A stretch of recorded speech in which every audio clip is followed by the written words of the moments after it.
Yes. save that for him, but just to react to a couple of things that have been making news.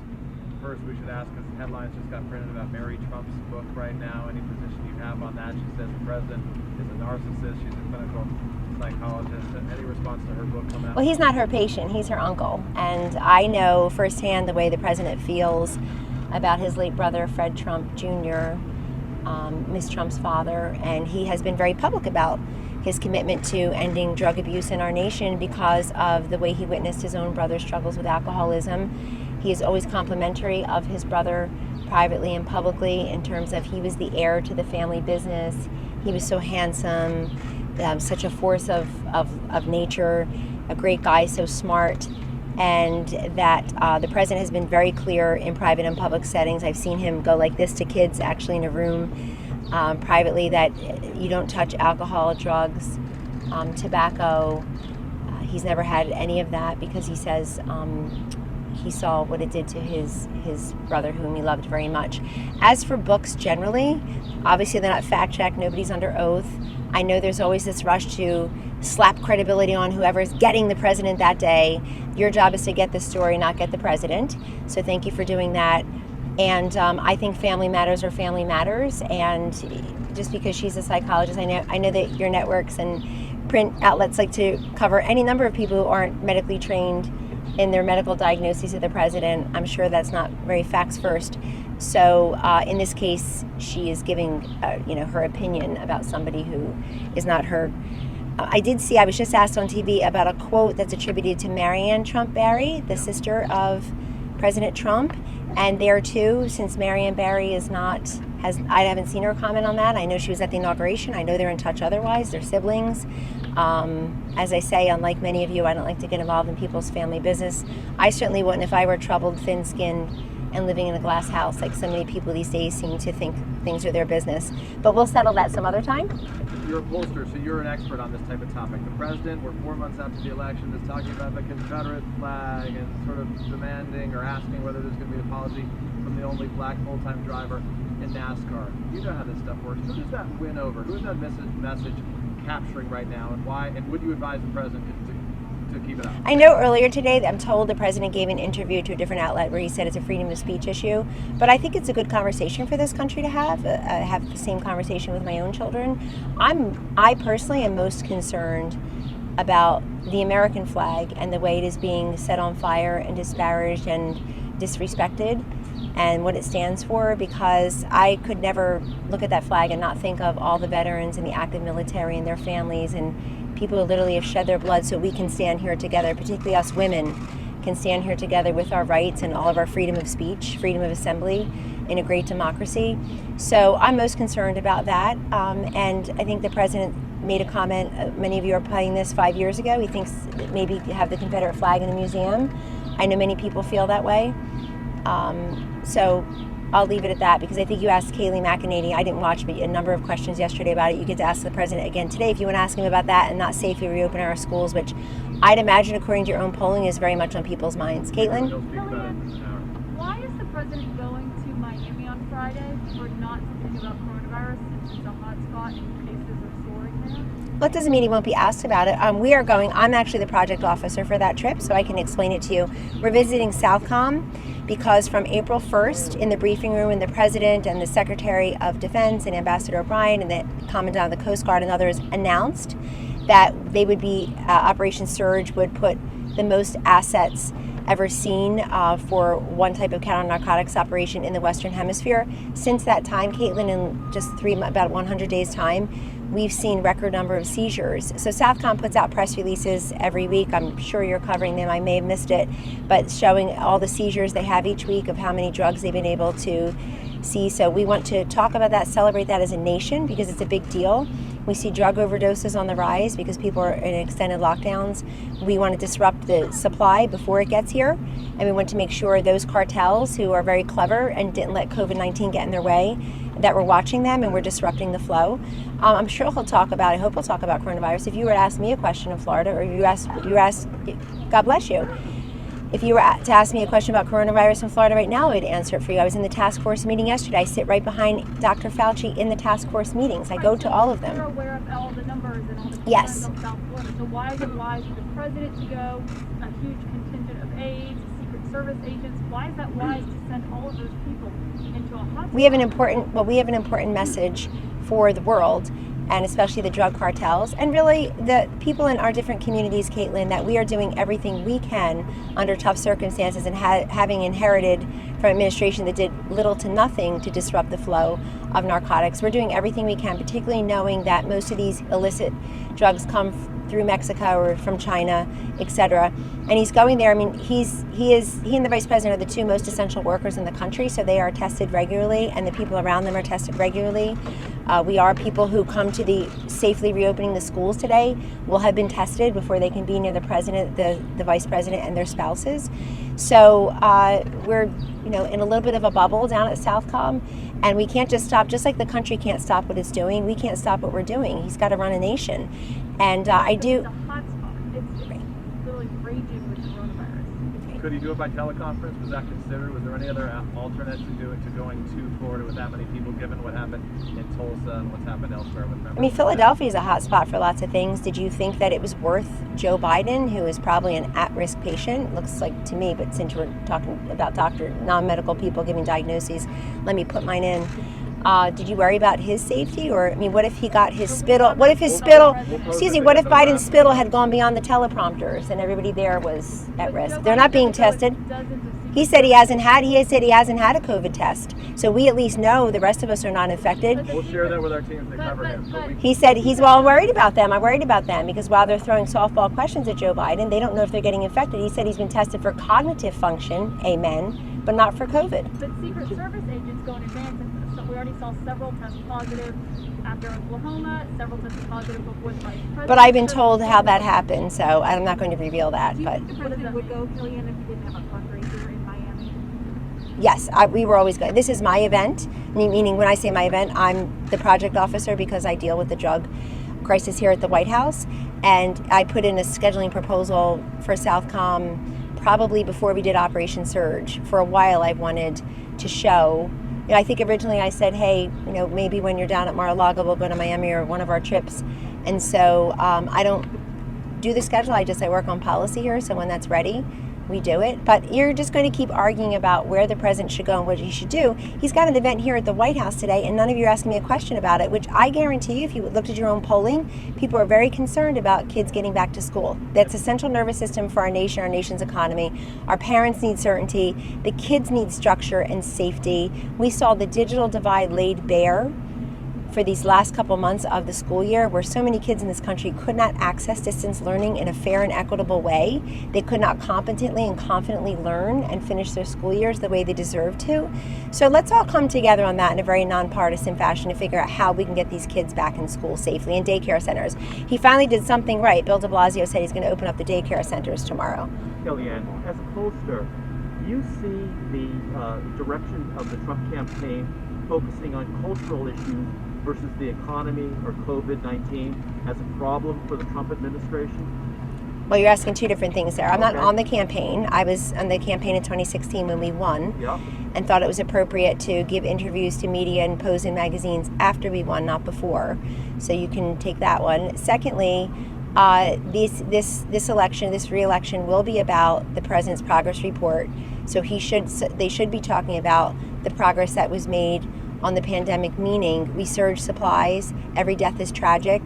The recovery rate is very high. We have nearly 2 million people, last time I saw, who have fully recovered. I don't see anybody covering that. That's an important number too, so people understand, they have more confidence in the fact that, God forbid, if they are infected, the vast chance is that they will fully recover, and certainly true of their school children. The economy, of course, will continue to be the number one issue. That's why I think it's important for everybody to remind everyone of the facts, that the president's PPP loan designations, which were passed with almost unanimous and certainly overwhelmingly bipartisan support by our Congress, has helped about 84% of small business employees. You were talking about billions, if not trillions of dollars. 30 billion has been returned. We're seeing even the hypocrites who say, The president's giving it to corporate America. Benefited the Democratic Party of Florida, took about $1 million. The woman that Joe Biden put in an ad in Philadelphia was criticizing the Trump administration for giving out loans to, quote, corporate America. Turns out she's got one herself. And what I learned from all of this, it just struck me last night, is that we've done a pretty good job as an administration in having people access the information they need to figure out how to apply and secure one of these loans. Because many times people say, oh, the government program was so Byzantine or so labyrinth, I couldn't even understand how nobody returned my call. Here, it looks like it was fairly easy for people to apply for and access that money. So that's great news for everyone. As I said, it was passed overwhelmingly bipartisan. Leader McConnell and others have talked about a phase 4 package to help low income. I certainly hope non-public schools will be helped, because these kids who are in those non-public schools have every right to stay in those schools, and the certainty that comes with that. Their parents have every right to exercise those options on their behalf. I think the re-election should be about a couple things. It should be about the economy. It should be about this president and everything he's done on healthcare, whether it's vaccines and ventilators, kidney health, insulin copays, stabilizing the Obamacare exchanges, which were a wreck when we got here, associated health plans, surprise medical billing, transparency, many different things he's been able to do in the healthcare space. It's a #1 issue to women, COVID or non-COVID. I think it should also be about patriotism and pride and forward-looking. Campaigns are about the future, not the past. And Joe Biden, if he represents any 4-letter word the most, it's PAST, past. So the president can represent the future. I'm all for that. The Secret Service needs Mick Mulvaney said today that if the election is a referendum on President Trump, that he'll face some real headwinds. Last thing, he said if it's a referendum on President Trump, he'll face some real headwinds. Do you agree with that? I agree it should be a choice, and every election is a choice. And I will just recount to you, as much as I can, a private conversation I had with Mr. Trump on August 12th, 2016, when just the two of us in the room, and he asked me to be his campaign manager. I said, currently the election is about you, and if it's about you, you can win, but it'll be more difficult. If it's about your opponent, whose name I don't say anymore, lest I be accused of still mentioning her name, the one who you guys said would win and lost, her. If it's about her, or if it's a choice between the two of you, you absolutely will win, because people already think certain things about her. ABC News Washington Post poll, I'm looking for anyone, Washington Post poll, take a picture of it, said that 62% of Americans thought she was neither honest nor trustworthy. I mean, that was a really stinging statistic. So elections are choices. It's not just, are you for Trump or non-Trump? Because there is no non-Trump. The person's name is Joe Biden, and he too has a record and a lot of really creepy statements, actions for sure, but statements that he's made in the past that make me very uncomfortable. Certainly as a mother, but as a person who breathes air and exercises brain capacity, it makes me very uncomfortable that he would look at certain other Americans the way he apparently has in the past. And so it's a choice between the two of them. He has said he will undo the Trump tax cuts immediately. That would slap on about $1,200 per household in taxes, or at least that's what they saved on average. We're going to get rid of what? The child care tax credit at a time when people really need it. You raise taxes on corporate America and on businesses again, you're going to affect the entire economy, because this president reduced the corporate tax rate from 35% highest in the developed world to 21%, which is below the 23% average. And look what happened.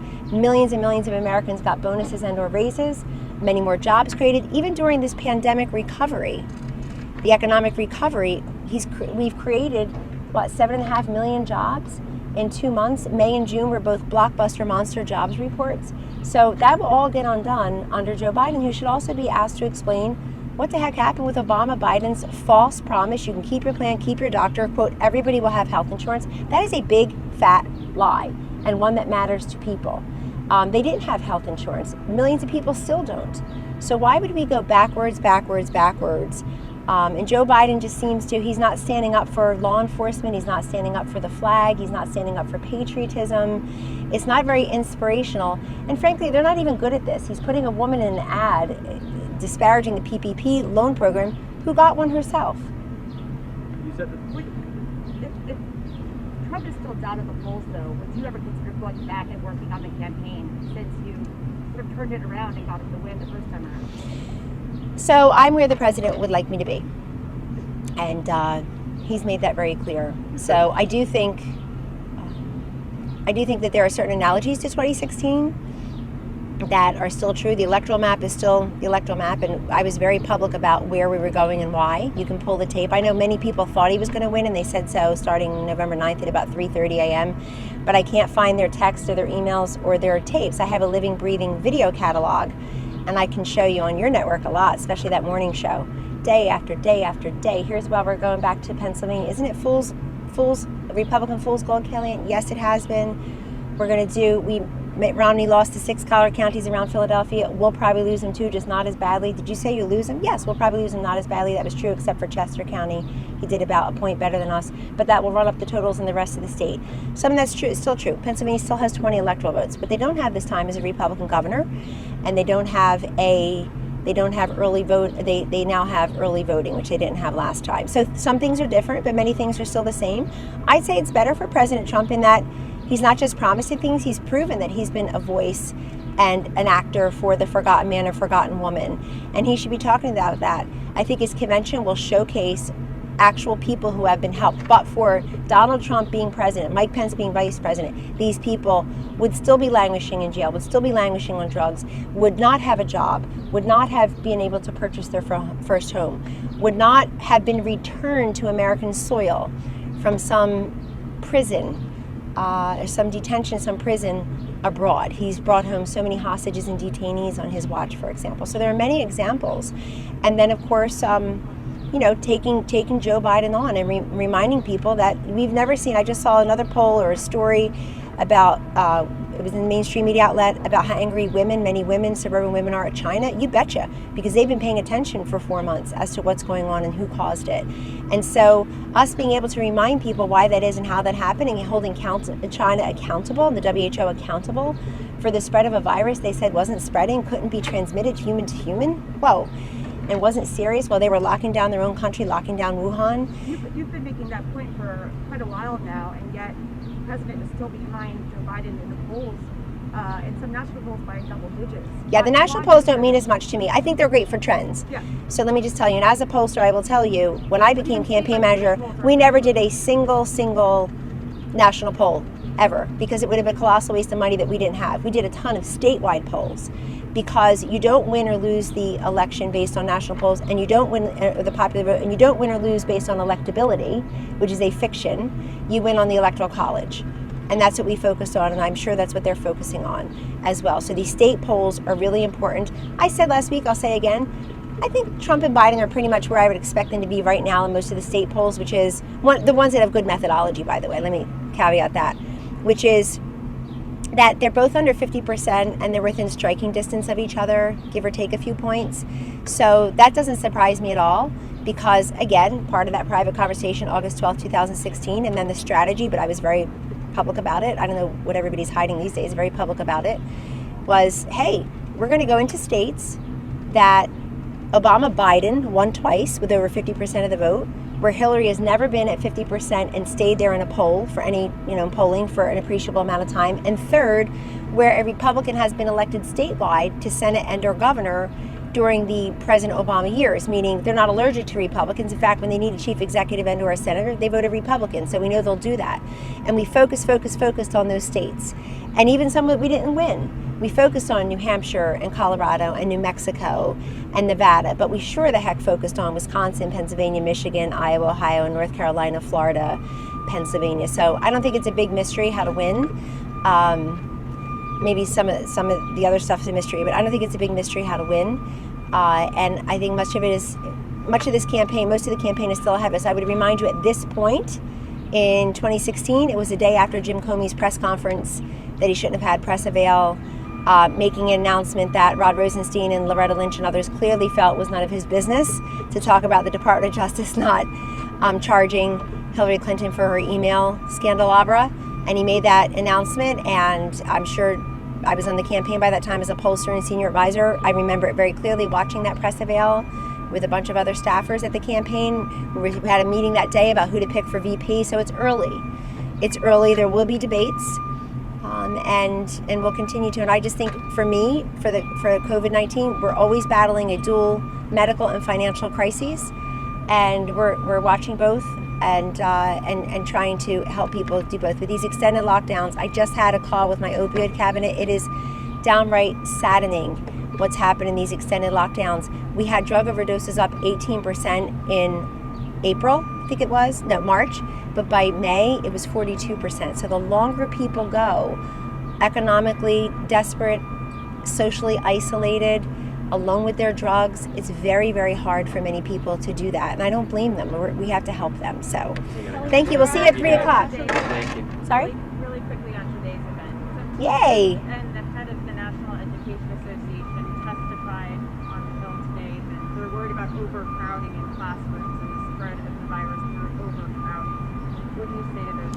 Well, I didn't see the testimony. I know that they always endorse, I think they've already endorsed Joe Biden. That's fine. They can do that, even though he's not for kids, for sure, because he's against school choice and charter schools and opportunity scholarships and the current legislation making its way through the Congress, which should have unanimous support, called Education Freedom Scholarships. That aside, he'll have to explain that. I'm sure you'll ask Biden that. That aside, I think the way you safely distance kids is an issue. I've been working with the task force as the CDC is coming up with safely reopening schools. I've actually talked to principals and superintendents myself just to get an idea what different districts are doing. I know in some cases that they are saying maybe kids will have to eat lunch at their desk, so no cafeteria services, maybe no buses, which is another whole, I know, issue for many people. No parents allowed in the schools since you're older and more at risk. No more cupcake parties, no more reading to the kids. So things will feel differently, maybe no field trips. So I think they're all working that out to figure out the way that you can safely reopen and focus on what we need to focus on, which is the kids getting their education. I've talked to a couple principals who said, high school principals actually, have said, look, maybe what we'll have to do is put A through L kids' last names in school the full week, and then the next week they're at home learning online, and then reverse it. So how that impacts the parents who have to go to work every week, we'll have to see. But I'm very happy to see a lot of these education groups, UNICEF itself, saying please get these kids back in school. It's important because those are important voices also. And on this, we really should have nonpartisan agreement. And look, not every state and not every school district is created equally. I'm in there when Dr. Birx in the task force meetings, including yesterday, are showing us that 55% of new cases are in 4 states, and not everywhere in the states. So you've got a big surge in some metro areas where bars were open, and you've got a place 500 miles from there in the same state that has very few cases. So those districts, I think, will have to decide for themselves also, and obviously the governor. So, but thank you for that, and I think it's a very important event this afternoon. Pardon me? Do you think that the plan that the governor rolled out for Florida is too aggressive? I'm not familiar enough with it to say. I don't know that. In that same day, you had Chuck Grassley and Laura Alexander say that they're skipping the convention. Do you expect more of those sorts of decisions as the convention gets? Well, they may, but let's. I'm sorry, Carol. Let's note why they're skipping the convention. They're skipping the convention because Chuck Grassley is 80 years old. It looks healthy to me. I know he goes to bed at 9 o'clock every night famously. I'm jealous, but I guess that's the secret. It's a part of his health portfolio, but he knows he's an at-risk individual just by his age and traveling. So I assume that's what he means. You can ask him. I have the utmost respect for Chairman Grassley. Yeah, that makes sense to me, but that's not school children. That's their grandparents or great-grandparents. So we really have to not do this one-size-fits-all. And I will tell you that I said in the task force meeting, whenever it was at HHS, maybe 11 days ago or so, I said there what I've said publicly since, which is, hey, do we want to open up bars now? Or do we want to open up schools in a month or two from now? I know, let's open up schools in a month or two from now. And I think many people would agree with that if opening the bars has helped slow down reopening of some of those more essential institutions like schools. I think that's incredibly important. I mean, my kids are lucky. They get to be online and learning, but not every kid has that privilege. My question was more whether you think that more Republicans will say they're not going to the convention out of concerns about growth. Probably, and I'll tell you why. I think if I obviously aren't at the campaign or in charge of the rallies, but it was very clear that in Tulsa, many people who support President Trump will crawl across broken glass for him, are going to vote for him, are going to get other people to vote for him, or all maggot out all the time. Walter Schaub, calm down. That they don't want to go to a rally. They're afraid because for them it's high risk, low reward, meaning they don't need to go to a rally to know that they support the president. So it's many of his supporters that you're not going to see anymore. Many of his supporters are not going to go to rallies. Maybe if they're outdoor, sure. But also, people have come this far. They've followed the rules. They've stayed inside. And today, I mean really at-risk people. I should make very clear, at-risk people, our elderly population, people with underlying conditions. If you live in a long-term facility, nursing home, if you lived in a prison, if you've been in some housing situations which are more dense, then if you've been in certain hotspots, if you've been at a bar or a restaurant that ended up having infections, etc., then you're at greater risk. And I think those people will make decisions for themselves. I think the question for Chairman Grassley is, do you support the renomination and re-election of President Trump? Because I know, believe me, a lot of Republicans didn't go to his convention in 2016, and they're the first person saying, can he retweet this? Can I come to the White House? Can I get a round of golf? Can I get an appointment in the administration? So there are all different reasons why people don't go to conventions. I think this one will be health-focused for most of those people, and they have every right to feel that way, and we respect that. That has nothing to do with their support of the president and his agenda. Thank you, guys. We will make America great again.